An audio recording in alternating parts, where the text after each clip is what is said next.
What's up, guys? William Wallace here from SPY Options Traders, giving you your daily recap of the market here. And today, on Monday, October 7th, we had a little bit of a frustrating day. So, first of all, let me give you the view here. This is the pattern we've been watching on SPY. So we've got this head and shoulders, and I actually had to readjust my line to get us back out further a little bit, just to kind of have a safe play here, because we had a false break here last week of the line. Now it went really freaking low, so it was a false break because of how it sprung back up. But you got to admit that should have been a great play. We went all the way down below 285, and the bounce has gotten us up further 10 points on SPY, 100 points on the market ES from where we were. So that's a huge move. Let's zoom in a little bit on that and look at that action. Now, so this is what we had last week. We had the line, we had a break, okay? This was a great indicator to keep going further down, and we got a huge move down. But basically, when you look at this on the hourly chart, you kind of see how little time was actually spent, so how little volume actually is in those lower numbers. It got bought up pretty quick, and the reason it got bought up pretty quick is because of this bad economic data that came out on Wednesday and Thursday. The market actually said, you know what? Screw it, man. This bad market data means that the Fed's going to cut rates again. And that seems to be all the market cares about. Lower rates. Even though really this is going to have a bad long-term effect on the market. For right now, we're addicted to cheap credit. And so whenever this went down, what happened is the Fed funds rate went down as well. So the market was expecting another rate cut. We went from a 49% chance to an 82% chance of a rate cut at the end of October. So quickly the market bought that up based on a possible future rate cut. And so now all of this extra 10 points we've gotten since then is totally fueled on a rate cut by the Fed. What that means is that if we do not see a rate cut, if the Fed, so on Wednesday, the FOMC minutes from this past meeting are going to be released, and also JP's doing a speaking tour, Jerome Powell. And so if anything about that comes out indicating that the Fed may not cut rates, then the market's in trouble. Okay, the market is going to sell that hard. So we just need to be aware of that. The other thing that you'll notice is look at the volume here, and leading up to it. And then as soon as that news came out, yeah, it got bought up pretty quickly. But above that, above the line, above 289, the volume is really, really very low. Look at the volume at open on Friday. Look at the volume at open today. Normally Monday volume is it's not, Monday's sort of slow sometimes, but it's normally better than that. So we really didn't have great volume. In fact, if we zoom back out here a little bit more, you can kind of see the volume. And so, yeah, some days we get light volume like this, but those are days where the price action really isn't that, we're not making these 10-point up moves. And that's what's important to consider. Yeah, sure, maybe we got we had average volume or whatever, but that volume really wasn't indicative of the move that we made. And we've really got to be careful with that. So when we're watching our trend line here and we're seeing that we got a bounce above, we know what it was based on. So we got to watch that and be careful. And the volume, as you can see, we're back down to this volume where price normally just isn't a graceful kind of trend. And there's not really, as we're going back up to the top and people are selling on the way to the top, we've got that kind of volume pattern going on right now. Here's the other thing I want you to notice about this. We had another near trend breakdown here. And you can see that I'm really likening this action at the beginning of October to the action at the beginning of August, the end of July, beginning of August. And if you'll notice, we had two big red candles and then this bounce with a long tail. And you can see we've got some big red candles and then a bounce with a long tail and then another bounce. Here's the other bounce. So you can see this is kind of mimicking October. So I'm saying that because, yeah, we've got this nice 10-point move up, 100-point on ES. And that's all great and dandy, but we're not breaking where the top of where we started. And you can see this is getting weaker as we move up. So until we break above this trend line right here on ES, I've got it about 2970 is about where we're looking. Until we break that, you really got to be suspicious, and you got to know we got a lot of other news and things coming out next week. Start some major earnings announcements. Um, Microsoft did get an upgrade after the close today, but we didn't see a huge bump from that, even on Microsoft.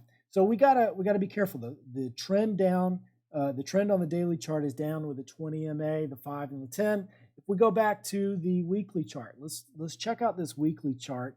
Um, and look at what we got going on. So we've got this major trend line beneath.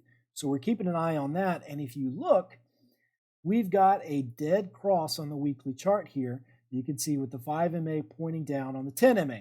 So what that means is we're supported at the 20 MA, the middle Bollinger Band on the daily, the weekly, I'm sorry. So the weekly has support. That's why we bounced at 293 on SPY. On SPY, we bounced right at that 293 number here. So we were supported at the 20 MA, but we've still got this dead cross on the weekly. And as you can see, the dead cross that was here, we got a nice few weeks of down move. The dead cross that was here, we got a nice few weeks of a down move. Look back, the dead cross that was here, we got a nice few weeks of a down move. So we got to be careful about that, and we got to be cognizant of the fact that this is not a pattern to ignore. So we got a nice big move up, but we need to be suspicious. We need to be careful. We're being supported at these numbers on the trend line, which are numbers where people are buying, but it's also a lot of selling action up above here too. Okay, so, and just kind of notice the volume as well. The other thing to kind of notice for the medium term right now that we got to look at and also pay attention to is the fact that on the daily, we got a MACD down here that's kind of pinching, starting to anyways. It could potentially, if we see a break above 295 again, which today the break above 295, by the way, was kind of weak. I'll show you that in a second.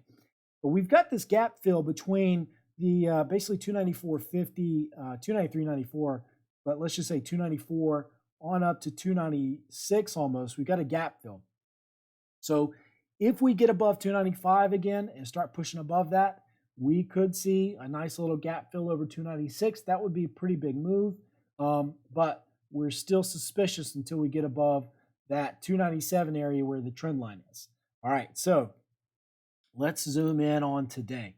Now, today was kind of a little bit frustrating in this trading, in the moves that we had, right? So kind of announced today kind of my trade plan and where we were going. Okay, we had some pretty solid, obviously 293.94 has always been some pretty solid resistance and support. Okay, and so we had this price action that kind of was below it.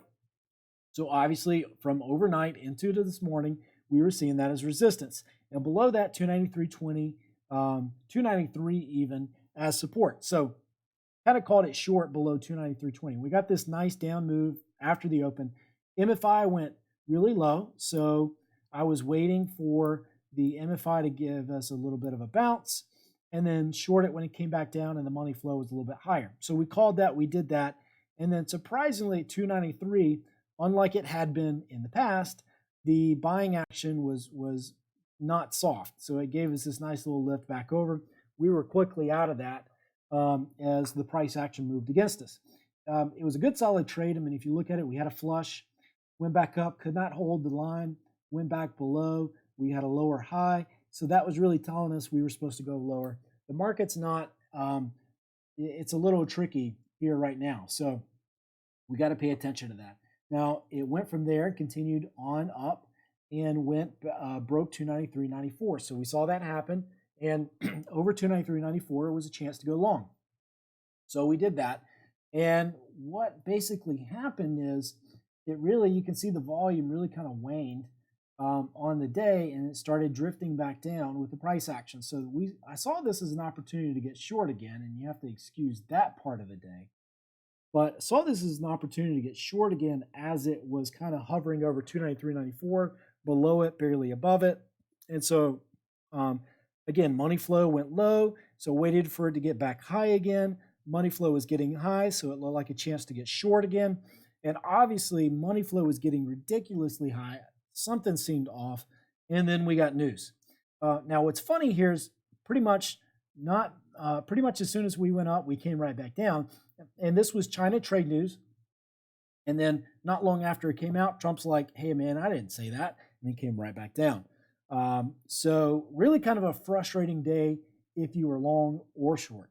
It really was. Now, we saw this as an opportunity once it came back down and was beating up 293.94 again to go short again. We did that, made some profit into the end of the day, but it was really kind of a frustrating day.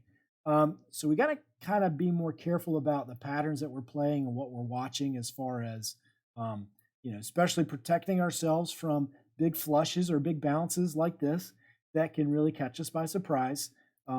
Trend lines are good to follow. They've been reliable as far as telling us when to get in and out. But the problem is, if you can't watch it carefully, you can't be on your toes, then it's really going to be a tough market for you to trade. You got to be on your toes here. We did have we had a dead cross here as well. If we go back, so I love playing the dead crosses. They're very reliable. We had this dead cross here, and so that was the other reason that we got short below 293.94. That played out kind of well, but if we look at the 15-minute chart, the other great signal that we had here was this reversal candle right here. So we had a nice little up action supported in this huge up move, and we had this large green bar followed by a reversal candle there, and then a nice little flush back down once the news was reported as not true, whatever that means. Whatever's going on up there, man, they really got to figure out their tweets, and you can tell by the volume that's coming in. It's a little weird, but you can tell that somebody knows what's going on and they're playing the market beforehand. Whatever, the market's not manipulated, that's illegal, right? I don't know. So anyways, we had that little signal. So there's certain signals you can kind of pay attention to, but you still got to be on your toes. We're over 295 at that point. So that's a tricky spot to go short whenever we are over such a key line.